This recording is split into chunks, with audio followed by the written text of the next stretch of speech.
Bueno, buenos días. La charla de hoy se llama Suturas en anastomosis gastrointestinal, técnicas manuales.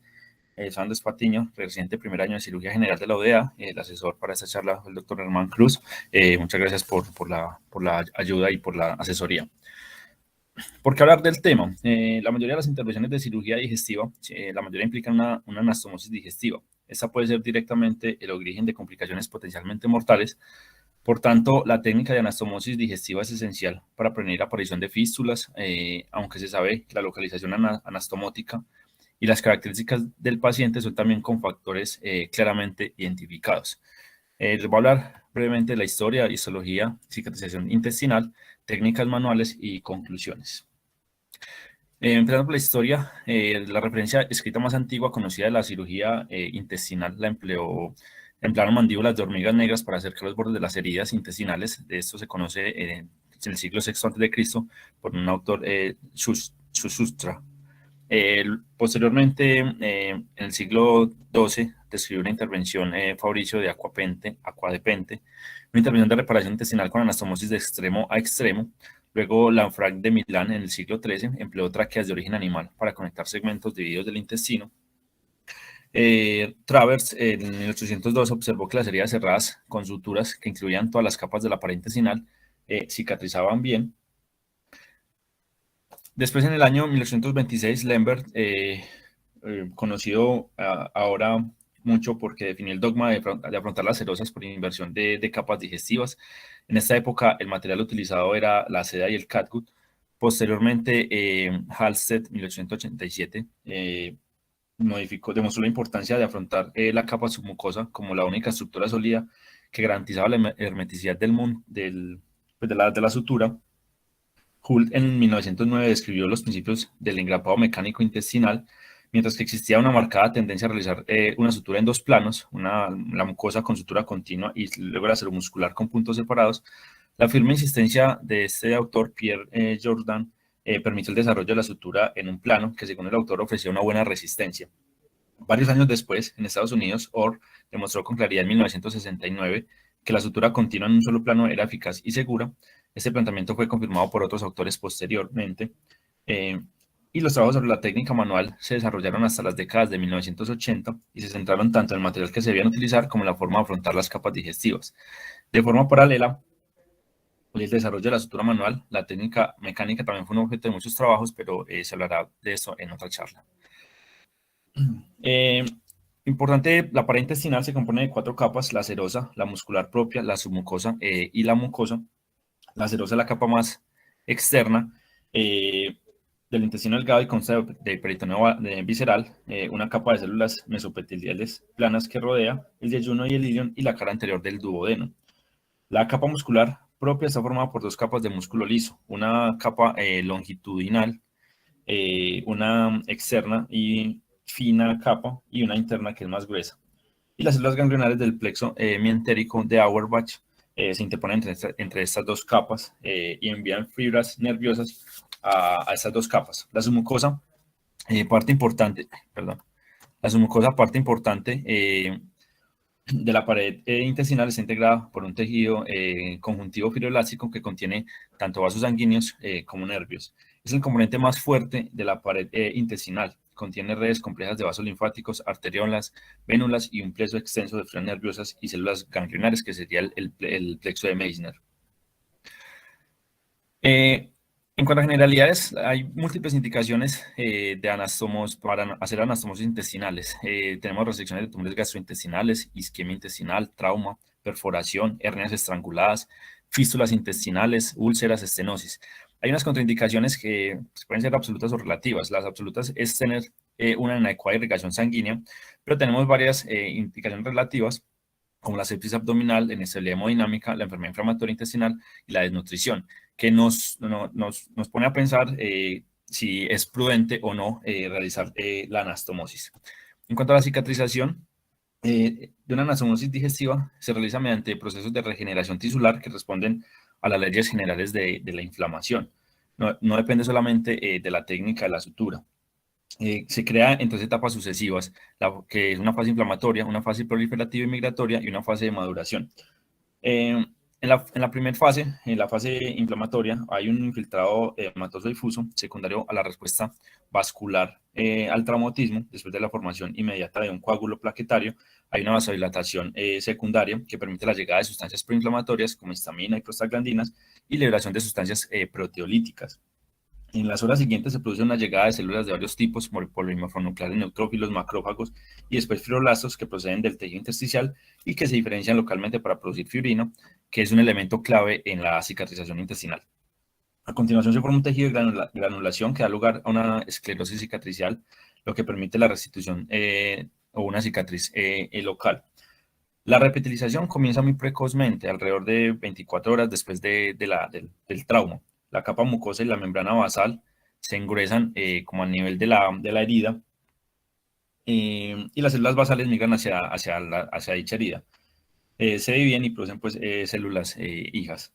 La capa mucosa reconstituida es más fina a nivel de la cicatriz y se apoya en una trama fibrinosa de sostén.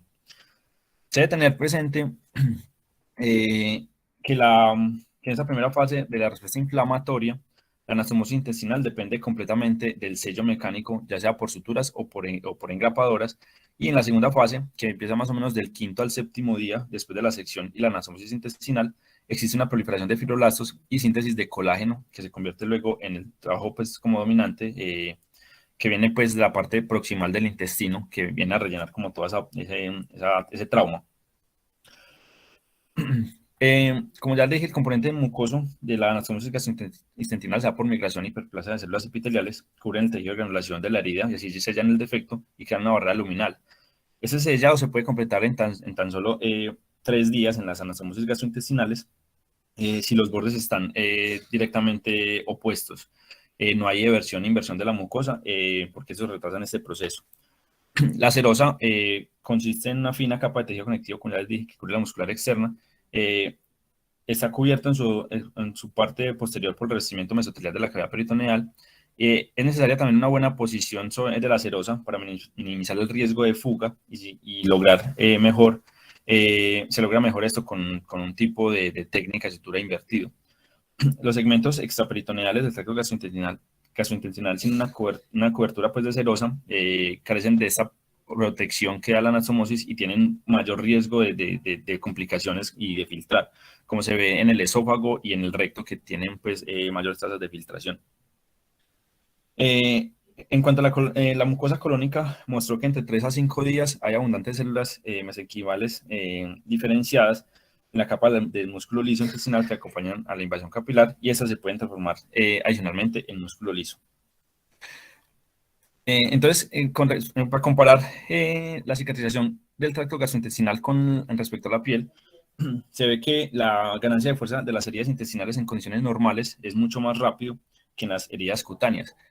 Toma aproximadamente 5 a 7 días ganar esa fuerza tensil, mientras que en la piel se puede demorar inclusive hasta 15 a 20 días.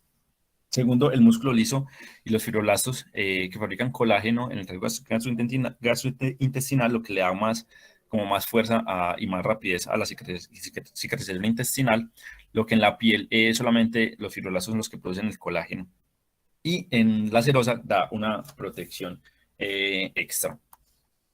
Hay unos factores que influyen en la cicatrización de las anastomosis, con independencia del modo de la realización, ya sea manual o mecánica, debe reunir unas condiciones indispensables, que son como unos pilares obligatorios que garantizan una buena cicatrización.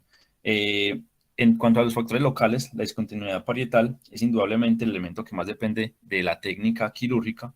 Una separación excesiva de los puntos o un afrontamiento inadecuado crea espacios difíciles de llenar por el tejido de granulación, y la tensión de separación de los bordes es un factor fundamental de discontinuidad parietal.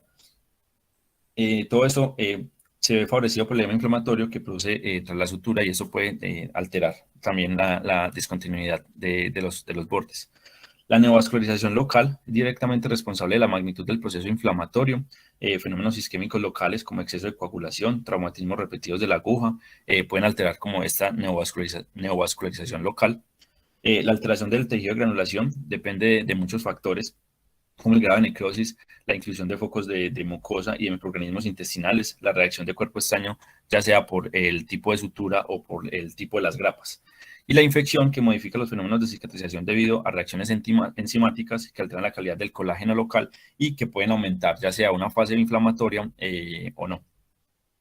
Con respecto a los generales, pues tenemos el estado nutricional, es un factor importante para la cicatrización intestinal, la defensa del huésped y el estado hemodinámico.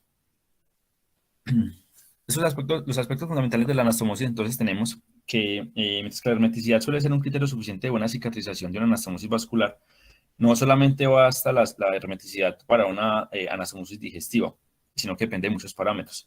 Y ningún cirujano que realice una anastomosis digestiva puede garantizar que haya ausencia de una dehiscencia anastomótica posteriormente. Hay que adoptar una actitud probabilística, por lo que se debe reunir unas condiciones necesarias para tener una buena cicatrización.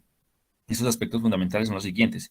La ausencia de cualquier tensión de los tejidos que se va a afrontar. Esta condición es fácil de obtener para estructuras móviles como el intestino delgado. Plantea problemas en ocasiones para vísceras profundas o fijas.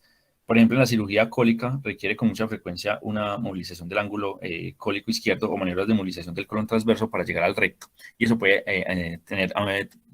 aumentar la tensión en los tejidos. La vascularización adecuada de los tejidos digestivos.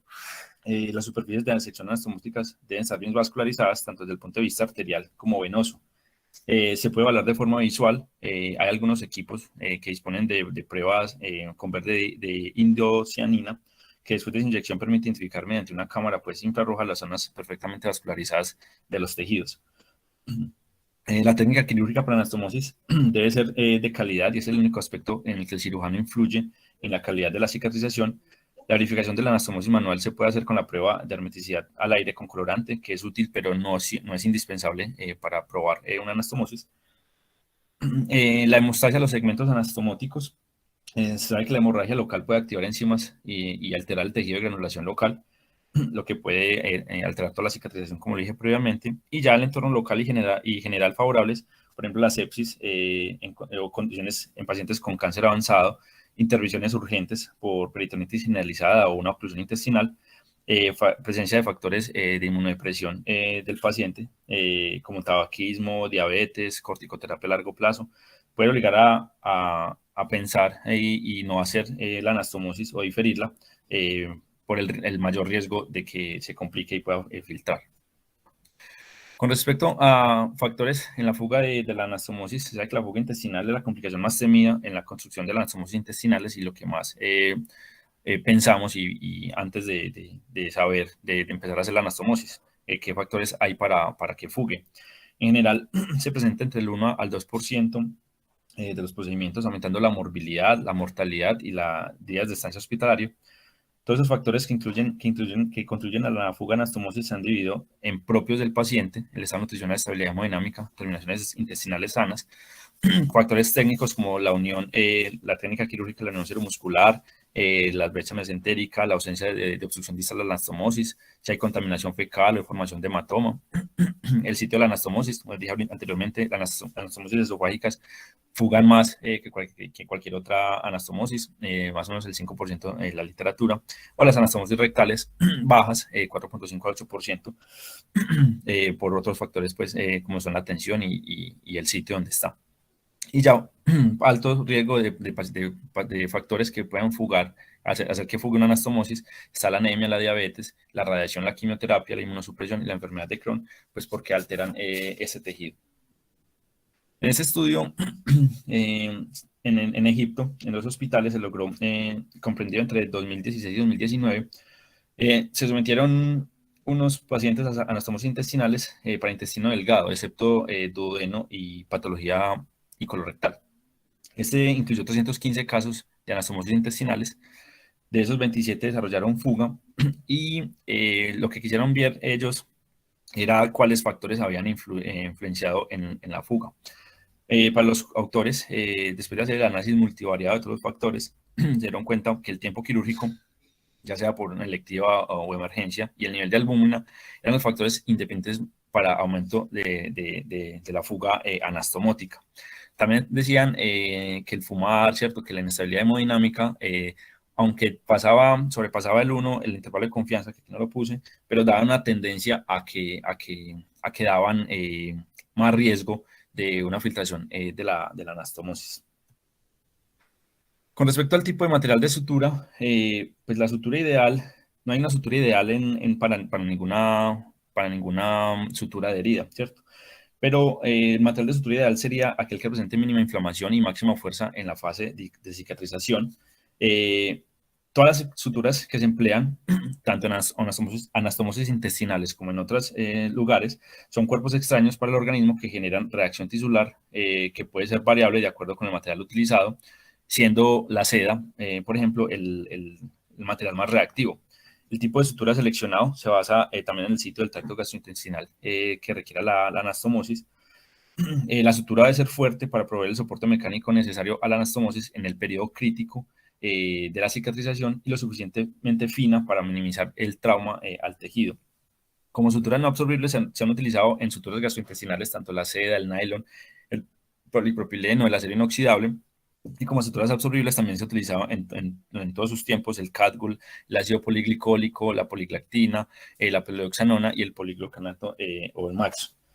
El Catgul ya no se utiliza porque la fuerza tensil solamente la da por 5 días, ¿cierto? Siendo inferior a la tensión máxima, a la periodo de cicatrización crítica, perdón, que se requiere en las anastomosis intestinales. Y además se afecta mucho la inflamación, genera mucha reacción, por lo cual no es recomendable en las cirugías gastrointestinales porque nos puede aumentar como el riesgo de que se vaya a filtrar.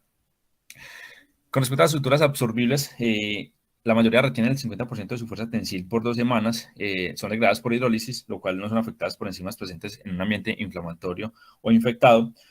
Sin embargo, las suturas que tienen varias hebras, pues pueden aumentar el riesgo de contaminación entre las hebras y de que generen películas de infección si el tejido está contaminado, lo que puede más adelante promover pues, mayor inflamación y mayor riesgo de filtración.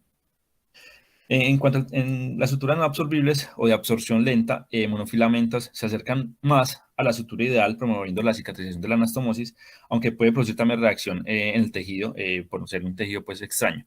Esta tabla, aunque se ve poco, le quería mostrar más o menos para ver, y es pues, desde una casa comercial, ahí me disculpo, pero para mostrar más o menos que el Vicryl, por ejemplo, que se puede utilizar en las anastomosis intestinales, mantiene su fuerza tensil más o menos en 75% en 2 semanas, lo que nos da como una fuerza adecuada para la anastomosis gastrointestinal. Siendo el PDS uno de los mejores, la polioxanona, no PDS, polioxanona, que en el 80% en 2 semanas retiene todavía su fuerza tensil y en 4 semanas retiene también su fuerza tensil por encima del 70%. Con respecto a las condiciones prácticas, entonces la realización de una anastomosis es una etapa aparte en el desarrollo de un procedimiento quirúrgico. Requiere unas condiciones de realización específicas debidas esencialmente al riesgo de contaminación del campo quirúrgico hasta entonces que era aséptico en el momento de la cirugía por el líquido digestivo. Entonces, la preparación cólica tiene como objetivo disminuir la contaminación bacteriana contenida en el tubo digestivo mediante dos procedimientos. Puede ser antibiótico y mecánico. La preparación mecánica ha sido durante mucho tiempo el dogma en la cirugía pues, colorectal. Anteriormente se realizaba con productos laxantes potentes. Sin embargo, la sociedad francesa del tubo digestivo no recomienda la preparación mecánica en cirugía cólica por las complicaciones que puede generar y las fístulas con el uso de polietilenglicol, pero sí se puede utilizar en la cirugía rectal, ya que disminuye pues, las complicaciones infecciosas. Los instrumentos también que se utilizan para la abertura del tubo digestivo y para la realización de la anastomosis se colocan siempre aparte del cirujano en una condición aséptica lo que más se pueda. En el momento de hacer la anastomosis se debería de cambiar los guantes al final pues, del denominado tiempo séptico donde estamos contaminados, y el pinzamiento intestinal no es indispensable, pero puede resultar útil en algunos casos para disminuir la contaminación del campo quirúrgico. La sección del tubo digestivo, cuando se hace la anastomosis, se realiza después de la denudación de la serosa. El nivel de sección de la anastomosis debe situarse en una zona correctamente vascularizada, alrededor de 5 milímetros del meso, para conservar una cantidad de tejido suficiente para la sutura. La sección debe ser perpendicular y respetar siempre las ramas de la arcada, pues de la arcada vascular para el colon o la arteria mesentérica superior para el intestino delgado. Y el control vascular se realiza idealmente mediante ligaduras selectivas. La sección del tubo digestivo debe efectuarse progresivamente con tijeras o con un bisturí frío, de modo que se despliegue la mucosa para controlar los vasos sanguíneos. La pared intestinal debe mantenerse en tensión y esa tensión se obtiene exponiendo el tubo digestivo dispuesto entre las dos manos del cirujano o del ayudante o únicamente con la mano contraria pues del cirujano.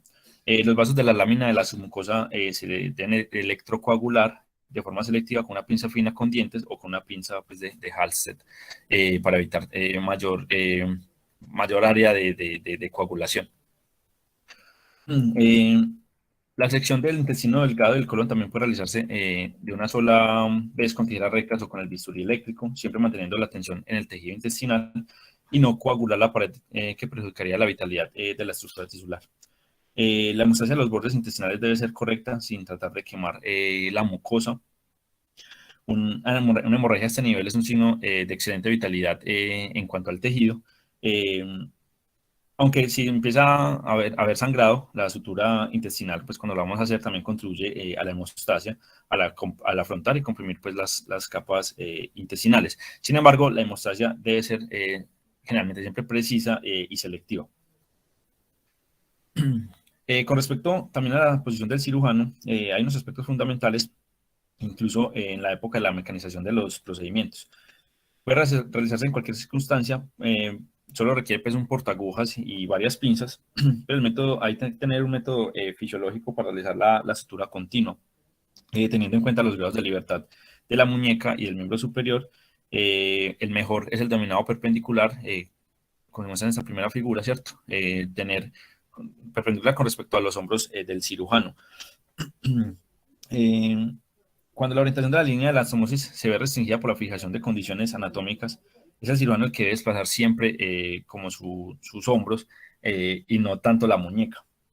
El portagujas puede utilizarse de dos formas distintas. Una muy fisiológica en el antebrazo, como es esta primera imagen a la derecha, donde el eje del portagujas siempre es la muñeca.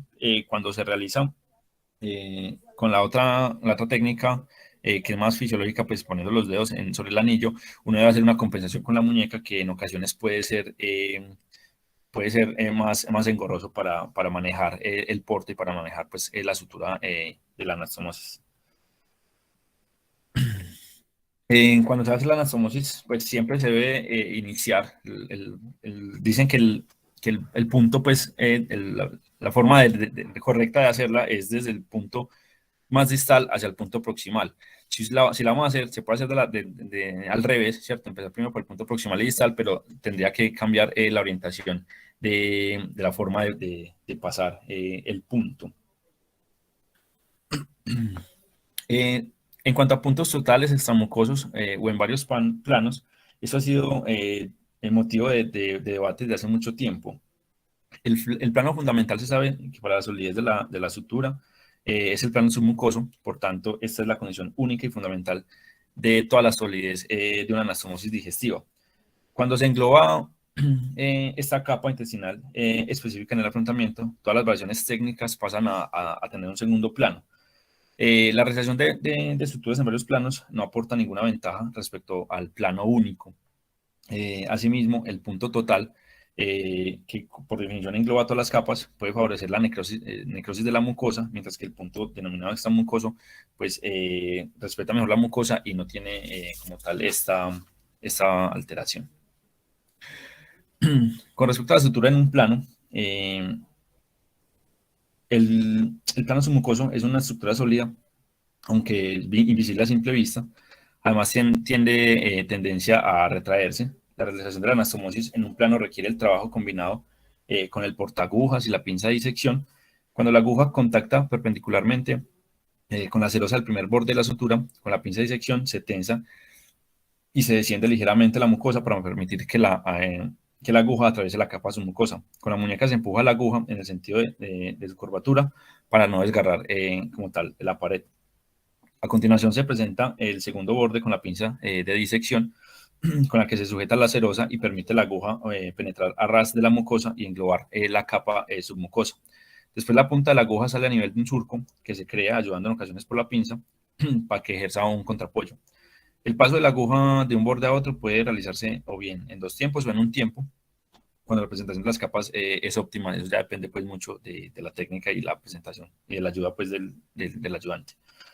Las anastomosis en varios planos ya se ha abandonado mucho pues porque aumenta más el tiempo y no tiene ningún beneficio con respecto a la otra. Así más o menos queda como tal, esto es como un punto de Lambert, muestra más o menos cómo queda el punto en la pared intestinal. Con respecto a la sutura continua o clásica, la relación de un punto en el ángulo mesentérico a nivel distal frente al cirujano, los que decía ahorita, el extremo antimesentérico es el punto proximal que puede identificarse con un hilo de referencia, y el punto del ángulo distal se anuda en el exterior y se recupera con un disector por debajo y hacia el cirujano para realizar la sutura continua en el plano posterior. Como el nudo es exterior, el inicio de la sutura continua se realiza pasando la aguja de afuera hacia adentro, y a continuación pues la sutura continua se realiza al derecho hasta el punto proximal antimesentérico y se mantiene temporalmente con una pinza de tracción. La sutura continua anterior se comienza con un nudo con un nudo en el punto antimesentérico y después se regresa el derecho hasta el punto proximal antimesentérico, alcanzando la sutura posterior con la que se termina pues de anudar. Es importante el papel del ayudante. Este último se encarga en la exposición correcta de los segmentos que se van a anastomosar, limpia con frecuencia el campo y sobre todo mantiene la tensión de la sutura continua. El primer requisito, y puede que sea el único, es que la sutura continua da mayor hermeticidad y se obtiene gracias a 2 elementos: la tensión y el espaciamiento adecuado de los 2 puntos. Todo esto es más o menos difícil con el tipo de sutura usada. Con la poliglactina, por ejemplo, se debe tensar con cada punto que se pasa, debido a que es más complejo retencionar después de 2 a 3 pasadas con esta sutura, este tipo de sutura. Caso que es menos complicado, por ejemplo, con suturas de monofilamentos que tienen mayor, que deslizan mejor. Por lo general, la aguja se debe pasar alrededor de 5 milímetros de los bordes libres. Esta distancia varía pues en función del grosor del tejido, pero nunca debe ser demasiado cerca al borde, pues porque se puede desgarrar o no puede generar la suficiente tensión en la anastomosis y puede filtrar. El espaciamiento entre los puntos se determina por una regla simple, que es la distancia entre los bordes libres debe ser igual a la distancia entre cada punto, ¿cierto? Entonces se tiene como esta razón que es A igual a B, para tener la misma distancia, para tener la misma fuerza y no generar áreas de necrosis o no tener áreas donde no haya adecuada tensión y pueda filtrar como tal la anastomosis. Pues, respecto a los anastomosis con puntos separados, requiere más tiempo para su realización que la sutura continua. Se reserva preferentemente en las situaciones difíciles, por ejemplo, regiones anatómicas profundas o exposiciones complejas, y requiere pues de un gran rigor metodológico para evitar el riesgo de transformar un tiempo complicado en un auténtico pues, desafío técnico. La anastomosis se realiza por planos. Primero se realiza el posterior y después el anterior. Cuando todos los puntos se han anudado y los hilos se han cortado, se empieza, pues, se empiezan a hacer los nudos. Cada punto se pasa del lado contrario hacia el cirujano y después se deja identificado con una pinza pequeña con la que se ejerce una ligera tracción, como lo muestra en la figura, lo que facilita la exposición. Y cada hilo pues conserva su aguja. Cuando ya todos los puntos se han pasado, identificado y ordenado, pues se anuda en el sentido inverso de su paso, para así generar pues como la integridad de la pared. Esta revisión sistemática de técnicas anastomosas colorectales de la revista JAMA dan pues evidencia de todo lo que acabo de hablar. Con respecto al material de sutura, ellos dicen que las suturas de monofilamento no absorbibles o de absorción lenta parece ser la primera elección para anastomosis colorectales. Sin embargo, no hay una evidencia pues, de nivel 1 que confirme esta hipótesis, pero la tendencia es a que se utilice más como este tipo de sutura. El espacio entre cada punto de sutura, la distancia entre 5 y 10 milímetros, probablemente da buenos resultados. Eso se ve con un nivel de evidencia 1B en 5 ensayos clínicos que ellos analizan. Con respecto a la sutura a un plano versus a dos planos, las anastomosis a un solo plano toman menos tiempo y menos costo y menor o igual frecuencia de fugas intestinales con un nivel de evidencia 1B. Por eso se utiliza, como les dije anteriormente, la sutura en un plano, más por disminuir tiempos quirúrgicos. Y la sutura continua versus puntos separados, ambas técnicas también presentan la misma frecuencia de fuga intestinal sin encontrarse superioridad de una técnica sobre la otra. Por tal motivo, se prevé la sutura continua, pues más fácil de hacer, menos tiempo quirúrgico también, y eso pues, da mejor pues, para el paciente y para el equipo quirúrgico. Con respecto a las anastomosis por regiones corporales, se tiene que la anastomosis esofagogástrica se efectúa en una región anatómica de acceso fácil por una vía para esternocleidomastoidea izquierda. La exposición se realiza mediante un separador autoestático de Beca, procurando no lesionar el nervio recurrente, laringio recurrente izquierdo al rechazar la tráquea. Se encuentra el esófago cervical y se anastomosa a una plaza generalmente gástrica, en ocasiones cólica, tras una cirugía de resección, dependiendo pues de la anastomosis que se vaya a hacer. Se puede realizar los dos tipos de anastomosis, tanto manual o mecánica, y la principal complicación es la estenosis anastomótica secundaria a una fístula, que en ocasiones pasa desapercibida. Con respecto a la anastomosis manual, que se utilizan para la abertura del tubo digestivo y para la realización de la anastomosis, se colocan aparte pues, del cirujano y sus ayudantes, se cambian de guantes siempre al final denominado tiempo séptico. Con respecto a la anastomosis esofagoyeyunal, después de la gastrectomía total, tiene un acceso abdominal. Se realiza un asa de intestino delgado en Y. Se puede poner método manual y mecánico, y la anastomosis manual se rige por los mismos principios descritos previamente en la esofagogástrica. Con respecto a la gastrosmosis gastroyeyunal, se realiza después de una gastrectomía distal subtotal. No se ha demostrado ninguna diferencia entre las técnicas manual y mecánica. Sin embargo, el desarrollo de la laparoscopia ha contribuido más al uso predominantemente del grapado. Se realiza, con respecto a la pared intestinal gástrica, presenta la particularidad de tener una vascularización profusa y requiere una hemostasia muy cuidadosa cuando se realiza una anastomosis manual. Se desaconseja abrir en un plano el estómago y en su lugar, primero incidir por capas la serosa y luego la muscular hasta la mucosa. De este modo se controla selectivamente todos los vasos mucosos y se hace una hemostasia selectiva. Ya cuando se incide en el plano mucoso, este método presenta el interés de reducir también la longitud alargada que queda pues, de la boca al extremo gástrico para luego hacer la anastomosis. Con respecto a la utilización pues, de la boca anastomótica, no existe ningún argumento basado en la evidencia a favor de una anastomosis con toda la boca gástrica, una técnica que se llama tipo Poila, en particular en lo referente a la mejoría del vaciamiento gástrico postoperatorio. Por tanto, con mucha frecuencia se realiza una anastomosis que es en cola de raqueta. De este modo se reduce la distancia de la anastomosis y el tiempo de realización. La orientación del asa yeyunal, la gastroparesia postoperatoria, es un problema frecuente y recurrente tras la anastomosis en el estómago, aunque la boca anastomótica sea perfectamente permeable. Lo importante no es el peristaltismo en este tipo de anastomosis, sino que la parte distal del muñón gástrico, es decir, la que queda la curvatura mayor, se corresponda con la porción distal de la abertura yeyunal. La anastomosis se puede realizar cuando la gastroyeyunal, cuando es lateral entre el estómago y la primera asa yeyunal, que se asiente de forma transmenso o precólica. La sección del intestino delgado debe ser de una longitud equivalente a la boca gástrica e incluso ligeramente superior, porque los ángulos anastomósticos gástricos consumen como tal el tejido intestinal. Entonces, se debe prestar como una atención especial a esta unión. Una parte de esas combinadas, esa parte la parte del estómago, una parte se hace con las grapas y luego la otra parte pues, se anastomosa con las dos bocas, tanto en el yeyuno como en el estómago. Con respecto a la anastomosis gastroduodenal, se trata de un montaje que es terminal entre toda la boca duodenal y toda la parte de la boca gástrica. Se puede realizar una manera de Kocher para despegar pues como la parte del duodeno, y se puede utilizar para aproximar sin tensión el marco duodenal al estómago restante.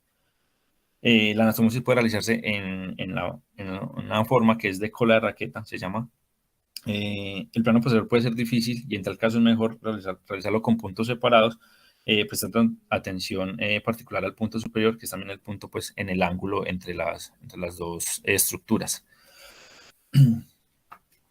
Con respecto a las anastomosis sobre el intestino delgado, pues hay diferentes, se efectúa mediante una sutura continua clásica o variantes. Cabe la facilidad de estas anastomosis, de que las estructuras digestivas son móviles.